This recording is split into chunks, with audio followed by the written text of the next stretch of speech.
पूस की रात द्वारा प्रेमचंद। हल्कू ने आकर स्त्री से कहा, सहना आया है, लाओ, जो रुपए रखे हैं उसे दे दूं, किसी तरह गला तो छूटे। मुन्नी झाड़ू लगा रही थी, पीछे फिर कर बोली, 3 ही तो रुपए हैं, दे दोगे तो कम्मल कहाँ से आवेगा? माघ पूस की रात हार में कैसे कटेगी? उससे कह दो फसल पर दे देंगे, अभी नहीं। हल्कू एक क्षण अनिश्चित दशा में खड़ा रहा, फिर पूस सिर पर आ गया। कम्मल के बिना हार में रात को वह किसी तरह नहीं जा सकता, मगर सहना मानेगा नहीं, घुड़कियां जमावेगा, गालियां देगा, बला से जाड़ों में मरेंगे, बला तो सिर से टल जाएगी। ये सोचता हुआ वह अपना भारी भरकम डील लिए हुए, जो उसके नाम को झूठ सिद्ध करता था, स्त्री के समीप आ गया और खुशामद करके बोला, ला दे दे, गला तो छूटे। कम्मल के लिए कोई दूसरा उपाय सोचूंगा। मुन्नी उसके पास से दूर हट गई और आंखें तरेरती हुई बोली, कर चुके दूसरा उपाय? जरा सुनूं तो, कौन सा उपाय करोगे? कोई खैरात दे देगा कम्मल? न जाने कितनी बाकी है, जो किसी तरह चुकने ही नहीं आती। मैं कहती हूँ, तुम क्यों नहीं खेती छोड़ देते? मर काम करो, उपज हो तो बाकी दे दो। चलो छुट्टी हुई, बाकी चुकाने के लिए ही तो हमारा जन्म हुआ है। पेट के लिए मजूरी करो, ऐसी खेती से बाज आए। मैं रुपए न दूंगी। हल्कू उदास होकर बोला, तो क्या गाली खाऊं? मुन्नी ने तड़प कर कहा, गाली क्यों देगा? क्या उसका राज है? मगर ये कहने के साथ ही उसकी तनी हुई भौहें ढीली पड़ गईं। हल्कू के उस वाक्य में जो कठोर सत्य था, वो मानो एक भीषण जंतु की भांति उसे घूर रहा था। उसने जाकर आले पर से रुपए निकाले और लाकर हल्कू के हाथ पर रख दिए।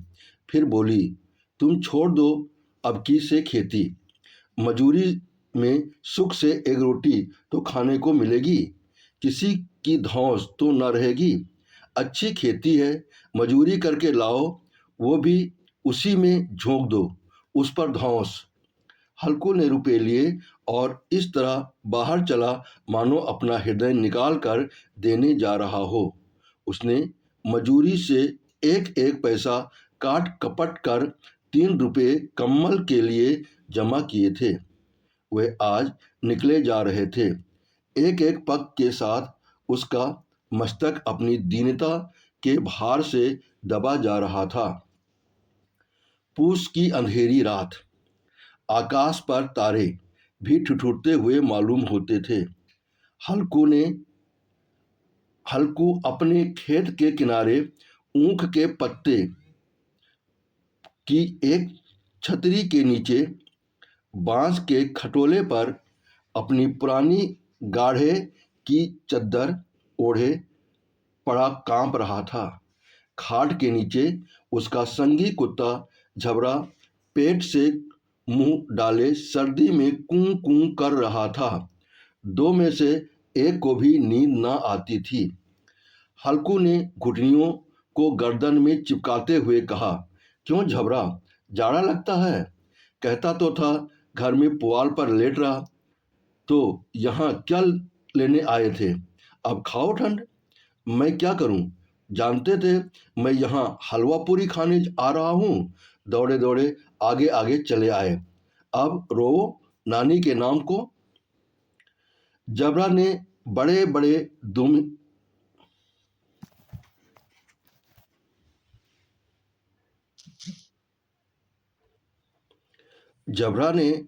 बड़े दुम हिलाई और अपनी कुं को दीर्घ बनाता हुआ एक बार जम्हाई लेकर चुप हो गया।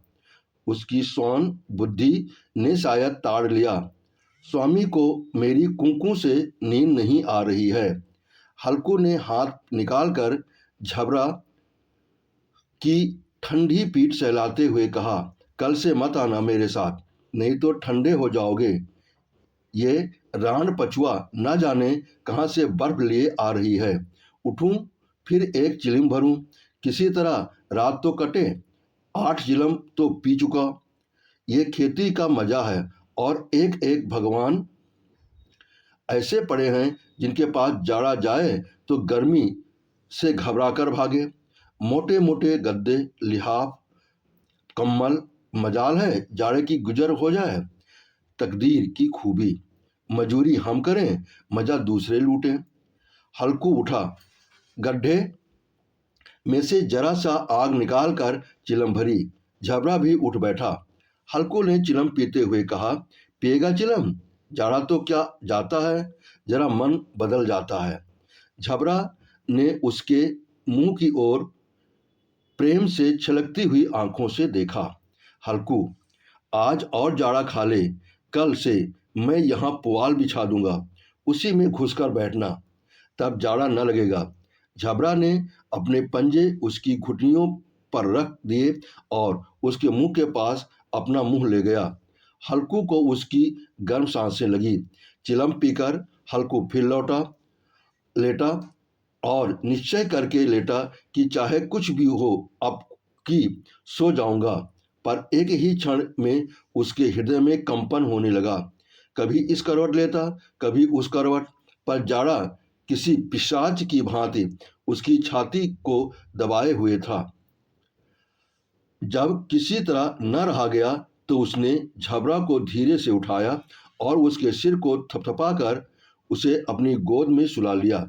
कुत्ते की देह से जाने कैसी दुर्गंध आ रही थी, पर वह उसे अपनी गोद में चिपटाए हुए ऐसे सुख का अनुभव कर रहा था जो इधर महीनों से उसे न मिला था। झबरा शायद ये समझ रहा था कि स्वर्ग यही है और हल्कू की पवित्र आत्मा में उसे उस कुत्ते के प्रति घृणा की गंध तक न थी। अपने किसी अभिन्न मित्र या भाई को भी वह इतनी ही तत्परता से गले लगाता। वह अपनी दीनता से आहत न था जिसने आज उसे इस दशा को पहुंचा दिया। नहीं, इस अनोखी मैत्री ने जैसे उसकी आत्मा के सब द्वार खोल दिए थे और उनका एक एक अणु प्रकाश से चमक रहा था। सहसा झबरा ने किसी जानवर की आहट पाई। इस विशेष आत्मीयता ने उसमें एक नई स्फूर्ति पैदा कर दी थी जो हवा के ठंडे झोंकों को तुच्छ समझती थी। वो झपट कर उठा और छपरी से बाहर आकर भूंकने लगा। हल्कू ने उसे कई बार चुमकार कर बुलाया, पर वो उसके पास न आया। हार मैं चारों तरफ दौड़ दौड़ कर भूंकता रहा।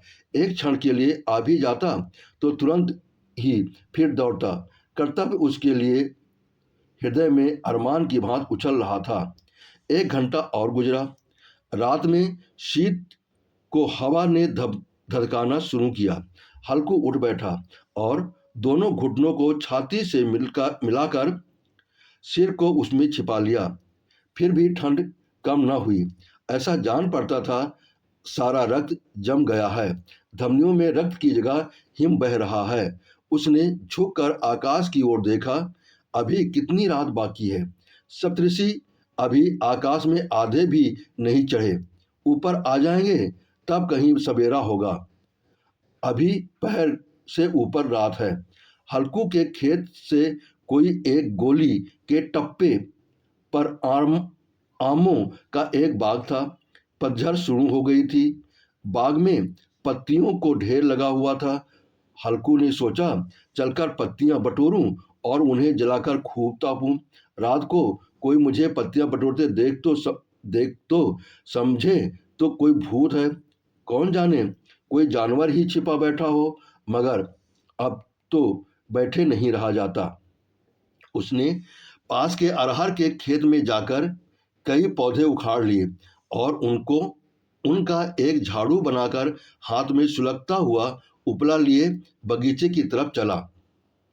झबरा ने उसे जाते देखा तो पास आया और दुम हिलाने लगा।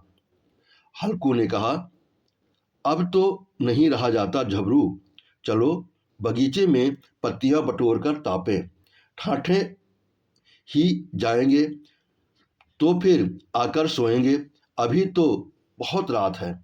झबरा ने कूं कूं करके सहमति प्रकट की और आगे आगे बगीचे की ओर चला।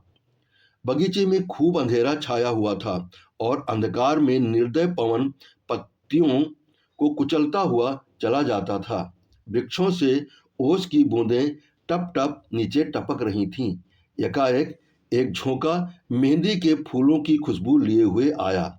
हल्कू ने कहा, कैसी अच्छी महक आई झबरू, तुम्हारी नाक में तो सुगंध आ रही है ना। झबरो को कहीं जमीन पर एक हड्डी पड़ी मिल गई थी, उसे चिचोड़ रहा था। हल्कू ने आग जमीन पर रख दी और पत्तियां बटोरने लगा। जरा देर में पत्तियों का ढेर लग गया। हाथ ठिठुरे जाते थे, नंगे पांव गले जाते थे और वह पत्तियों का पहाड़ खड़ा कर रहा था। इसी अलाव में वो ठंड को जलाकर भस्म कर देगा। थोड़ी देर में अलाव जल उठा। उसकी लौ ऊपर वाले वृक्ष की पत्तियों को छू छू कर भागने लगी। उस अस्थिर प्रकाश में बगीचे के विशाल वृक्ष ऐसे मालूम होते थे मानो उस अथाह अंधकार को अपने सिरों पर संभाले हुए ही अंधकार के उस अनंत सागर में एक प्रकाश एक नौका के समान हिलता मचलता हुआ जान पड़ता था। हल्कू अलाव के सामने बैठा आग ताप रहा था। एक क्षण में उसने दोहर उतार कर बगल में दबा ली, दोनों पांव फैला दिए मानो ठंड को ललकार रहा हो। तेरे जी में जो आए सो कर। ठंड की असीम शक्ति पर विजय पाकर वो विजय गर्व को हृदय में छिपा ना सकता था। उसने झबरा से कहा, क्यों झब्बर, अब ठंड नहीं लग रही ना। झब्बर ने कूं कूं करके मानो कहा, अब क्या ठंड लगती ही रहेगी, पहले से ये उपाय न सूझा। नहीं, इतनी ठंड क्यों खाते। झबरा ने पूंछ हिलाई। अच्छा आओ इस अलाव को कूद कर पार करें, देखे कौन निकल जाता है। अगर जल गए बच्चा तो मैं दवा न कराऊंगा। झबरा ने उस अग्निशक्ति की ओर कातर नेत्रों से देखा। मुन्नी से कह न कह देना, नहीं तो लड़ाई करेगी। ये कहता हुआ वो उछला और उस अलाव के ऊपर से साफ निकल गया। पैरों में जरा लपट लगी पर वह कोई बात न थी। झबरा आग के गिर्द घूम कर उसके पास आ खड़ा हुआ। हल्कू ने कहा, चलो चलो इसकी सही नहीं, ऊपर से कूद कर आओ। वो फिर कूदा और अलाव के इस पार आ गया। पत्तियां जल चुकी थीं। बगीचे में फिर अंधेरा छा गया। राख के नीचे कुछ कुछ आग बाकी थी, जो हवा के झोंका आ जाने पर जरा जाग उठती थी, पर एक क्षण के लिए फिर आंखें बंद कर लेती थी। हल्कू ने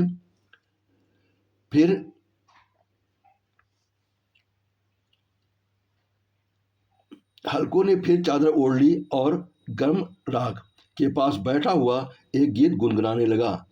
उसके बदन में गर्मी आ गई, पर ज्यों ज्यों शीत बढ़ती जाती उसे आलस दबाए लेता था। झबरा जोर से भूख कर खेत की ओर भागा। हल्कू को ऐसा मालूम हुआ कि जानवरों का एक झुंड खेत में आया है। शायद नील गायों का झुंड था। उनके कूदने दौड़ने की आवाजें साफ कान में आ रही थीं। फिर ऐसा मालूम हुआ कि खेत में चर रही हैं। उसके चबाने की आवाज चरचर सुनाई देने लगी। उसने दिल में कहा, नहीं झबरा के होते कोई जानवर खेत में नहीं आ सकता, नोच ही डाले, मुझे भ्रम हो रहा है। कहाँ, अब तो कुछ नहीं सुनाई देता, मुझे भी कैसा धोखा हुआ। उसने जोर से आवाज लगाई, झबरा झबरा। झबरा भूंकता रहा, उसके पास न आया। फिर खेत के चले जाने की आहट मिली। अब वो अपने को धोखा न दे सका। उसने अपनी जगह से हिलना जहर लग रहा था। कैसा दंदाया हुआ था। इस जाड़े पाले में खेत में जाना, जानवरों के पीछे दौड़ना, ऐसा ही जान पड़ा। वो अपनी जगह से न हिला। उसने जोर से आवाज लगाई, लिहो लिहो लिहो। जबरा फिर भूख उठा। जानवर खेत चर रहे थे, फसल तैयार है, कैसी अच्छी खेती थी, पर ये दुष्ट जानवर उसका सर्वनाश किए डालते हैं।